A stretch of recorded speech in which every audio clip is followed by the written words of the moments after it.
नमस्कार। जूही स्टोरी में आप सभी का स्वागत है। आज हम सुनेंगे पुष्पा सक्सेना जी की कहानी वो गीता है। वो गीता है का फर्स्ट भाग हम लोग पहले सुन चुके हैं। आज हम उसका दूसरा भाग सुनेंगे। तो चलिए कहानी की शुरुआत करती हूँ। माँ ने भी पति के कथन पर जोर दिया। पापा, अभी मुझे विवाह नहीं करना है। एमएससी पूरी करके रिसर्च के लिए अमेरिका जाना है। मेरे विभाग अध्यक्ष कहते हैं मेरे अच्छे रिजल्ट के आधार पर मुझे आसानी से स्कॉलरशिप मिल जाएगी। गीता का यही सपना था, अमेरिका के विश्वविद्यालय में शोध करके अमेरिकी यूनिवर्सिटी में पढ़ाए और अपने माता पिता को गौरवान्वित करा सके। यह तो और भी अच्छी बात है। रजत की जल्दी ही अमेरिका के बैंक में पोस्टिंग होने वाली है। उसके साथ विवाह के बाद तो भी आसानी से अमेरिका जाकर अपने सपने पूरे कर सकती है। रामनाथ जी ने कहा। नहीं पापा, मुझे किसी के सहारे अमेरिका नहीं जाना है, अपनी योग्यता के बल पर जाना है, गीता ने जोर से कहा। ठीक है, तुझे तेरी योग्यता पर पूरा विश्वास है। तेरा लक्ष्य अवश्य पूरा होगा। रजत से मिलकर अपने विचार स्पष्ट कर देना। पर वह एक मेधावी और अच्छे संस्कारों वाला युवक है। मेरा कहना मान, तू उससे मिल ले। ठीक है पापा, देखना है आपकी सोच कितनी ठीक है। गीता को रजत के साथ की पहली भेंट याद हो आई। क्या मैं मिस गीता शर्मा से बात कर रहा हूँ? शाम को फ़ोन पर रजत था। जी हाँ, आप कौन? अपना परिचय तो पहले ही दिन देना चाहा था, पर आपने मंजूर नहीं किया। शायद मेले के दिन की यादों में किसी रजत नाम के इंसान से आपका परिचय हुआ था। रजत के स्वर में परिहास का पुट था। जी हाँ, अच्छी तरह से याद है। वैसे इतने लंबे परिचय में समय व्यर्थ करने की आवश्यकता नहीं थी। आप आने वाले हैं, इसकी मुझे सूचना थी। आपका स्वागत है। अगर आपको मेरे साथ कॉफ़ी हाउस चलने में ऐतराज़ ना हो तो हम बाहर चल सकते हैं। आप अंदर आइए, 5 मिनट रुक सके तो माँ को बताकर आती हूँ। मैं कार में ही आपका इंतज़ार करता हूँ। मुझे एक ज़रूरी फ़ोन भी करना है। कॉफ़ी हाउस के एक कॉर्नर में गीता के लिए चेयर बाहर खींच उसे बैठने को कहा। रजत गीता के सामने वाली कुर्सी पर बैठ गया। मिलने का कारण जान दोनों ही संकोच में थे। रजत सोच रहा था, काश अनुराग उसके साथ होता तो वह स्थिति आसान कर देता, पर उसने साथ आने से साफ इनकार कर दिया था। अंततः रजत को अकेले ही आने का निर्णय लेना पड़ा। देख यार, माना हम दोनों गहरे दोस्त हैं, पर ये तेरी निजी ज़िंदगी का सवाल है। इसमें किसी तीसरे का कोई काम नहीं हो सकता। हाँ, लौट कर ज़रूर अपनी बातें बताना, मेरे काम आएगी। अनुराग ने मजाक किया था। गीता जी, आशा करता हूँ आपके साथ मेरा जो पहला परिचय हुआ उसके आधार पर आपने मेरे बारे में कोई गलत धारणा नहीं बनाई होगी। रजत के चेहरे पर हल्की सी मुस्कान थी। सच कहूँ तो मुझे आपके व्यवहार से डर लगा था। आजकल अच्छाई पर विश्वास करना कठिन लगता है, पर बाद में आपके प्रति कृतज्ञता ही महसूस की थी और अपने व्यवहार पर दुख हुआ था। इसीलिए तो आपसे मेले के दिन क्षमा मांगी थी। उस समय आपसे कुछ नहीं कह सका था, पर उसके लिए बाद में मुझे अपनी गलती महसूस हुई थी। रजत जी, बीती बातें भुलाकर हमें अपने भावी जीवन के विषय में स्पष्ट बात कर लेनी चाहिए। अपने भविष्य के प्रति मुझे कुछ सपने हैं। आप बताइए, आप कैसी पत्नी चाहते हैं? उससे आपकी क्या अपेक्षाएं हैं? मैं अपनी पत्नी को सही अर्थों में अपनी जीवन संगिनी के रूप में देखना चाहता हूँ। उसके विचारों और निर्णय को सम्मान देना चाहता हूँ, पत्नी मेरी अनुगामिनी नहीं, मेरे साथ कदम से कदम मिलाकर चले, पर मेरी गलतियों का विरोध करने का साहस रखे।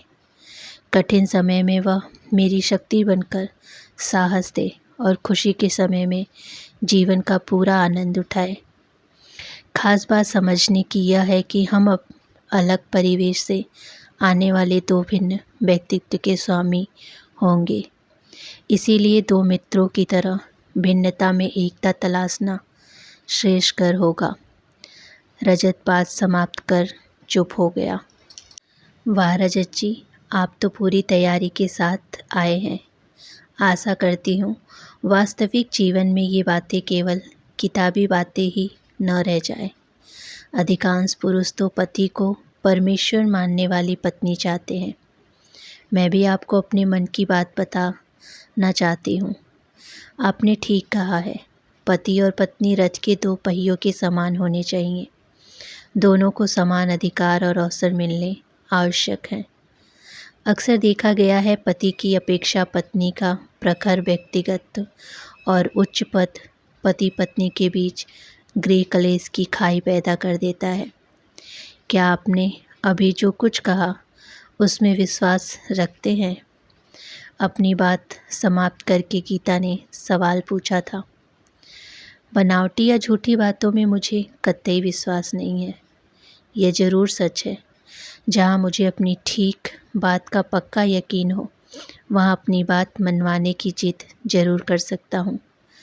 शायद इसी वजह से बरसते पानी में आपको जबरन कार में लिफ्ट दे दी। जानता हूँ मेरा वो व्यवहार ठीक नहीं था, पर आपको सूनी जगह पर अकेला छोड़ना गलत होता। भले ही आपने मुझे कोई गुंडा मवाली समझा होगा, पर मुझे उसकी परवाह नहीं थी। रजत जी, मैंने आपको जो भी समझा हो, पर आपको जानकर खुशी होगी कि मेरी माँ ने अपनी बेटी को सही सलामत पहुँचाने वाले को दुआएं दी थी। हंसते हुए गीता ने कहा।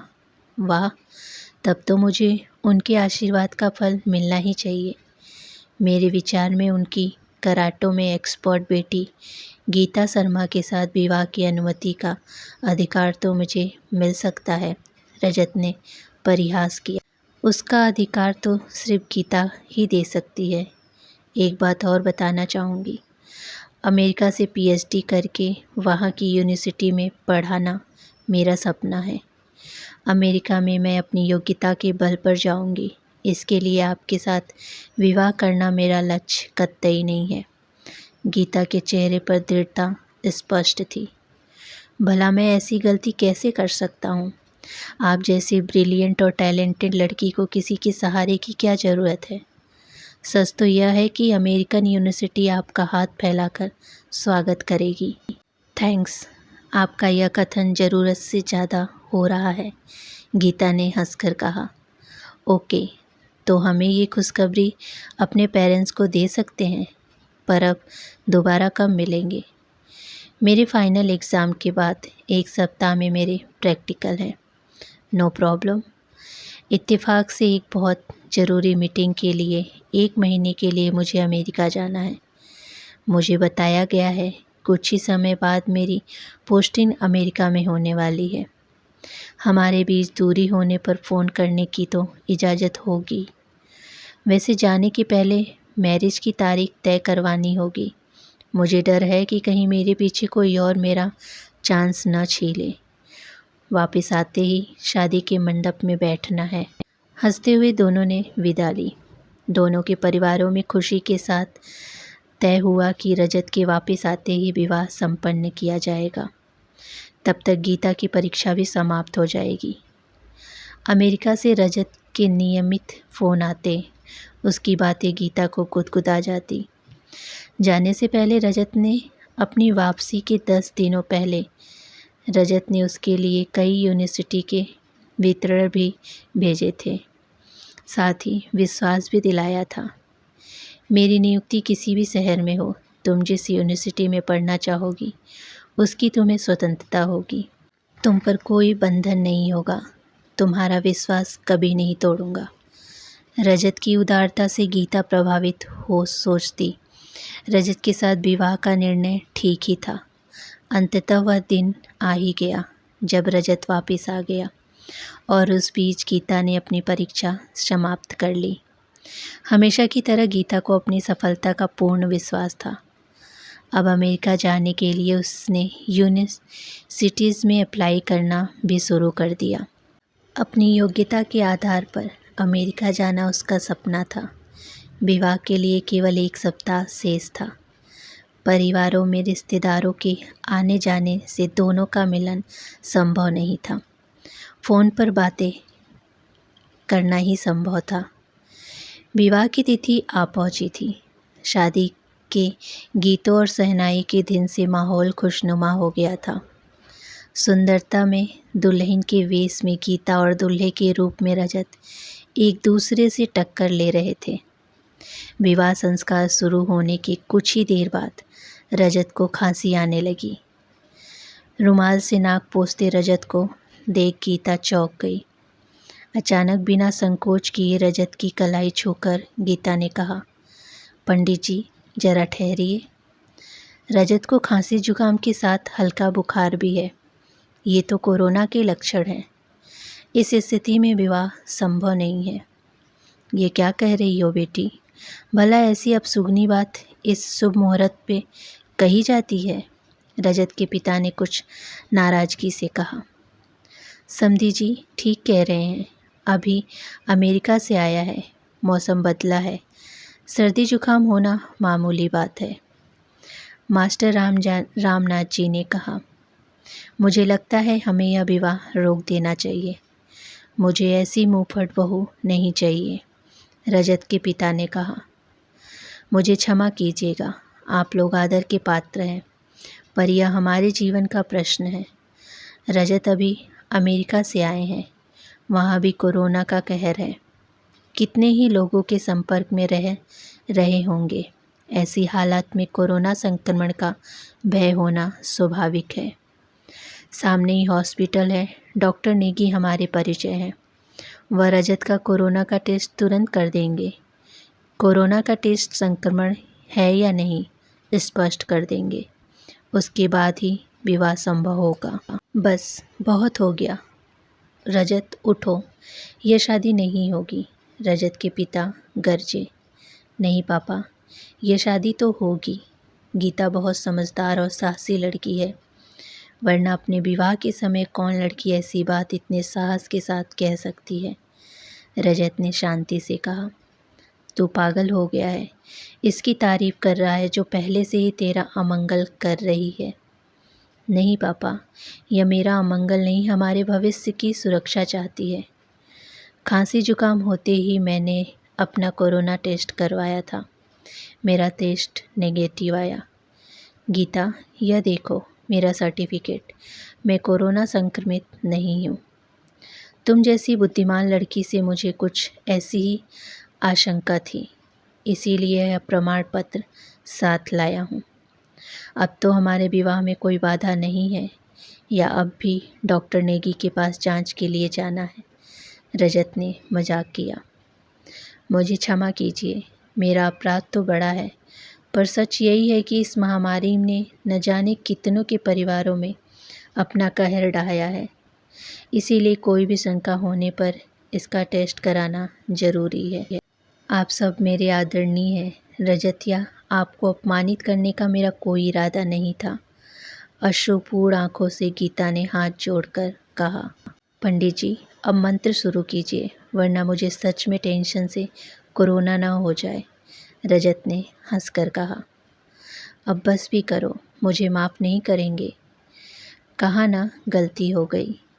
जानती हूँ, तुम कभी भूल कर भी ऐसी कोई गलती नहीं कर सकते, गीता ने रजत से कहा। शुभ शुभ बोलो बेटा, मेरी बेटी की नादानी को क्षमा करो, रामनाथ जी ने विनय से कहा। नहीं रामनाथ जी, नादानी आपकी बेटी की नहीं, हमारी थी। अगर रजत सच में कोरोना संक्रमित होता तो शायद हमारा परिवार समाप्त हो सकता था। आपकी बेटी की समझदारी और साहस के लिए उसे पुरस्कार मिलना चाहिए। मुझे खुशी है गीता हमारी पुत्रवधू बनने जा रही है। सत्य वचन।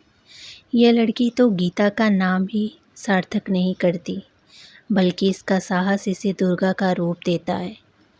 काश देश की हर लड़की सत्य के सामने ऐसे ही निर्भय होकर खड़ी हो सकती। मेरा आशीर्वाद हमेशा तेरे साथ रहेगा गीता बेटी। पंडित जी ने सच्चे मन से गीता को आशीर्वाद दिया। पंडित जी, गीता जी के साहस ने ही तो मेरे दोस्त को पराजित किया, वरना यह तो किसी अमेरिकी लड़की से शादी करता। क्यों, ठीक कह रहा हूँ ना रजत? बहुत देर से चुप बैठे अनुराग ने परिहास किया। सबकी सम्मिलित हंसी की माहौल खुशनुमा कर दिया।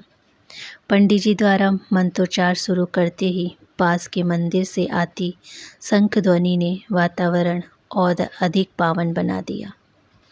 तो ये थी कहानी पुष्पा सक्सेना जी की लिखी हुई वो गीता है। उम्मीद करती हूँ कि आप सभी को पसंद आई हो। कहानी पसंद आई हो तो वीडियो को लाइक, शेयर और चैनल को सब्सक्राइब ज़रूर कीजिएगा। धन्यवाद।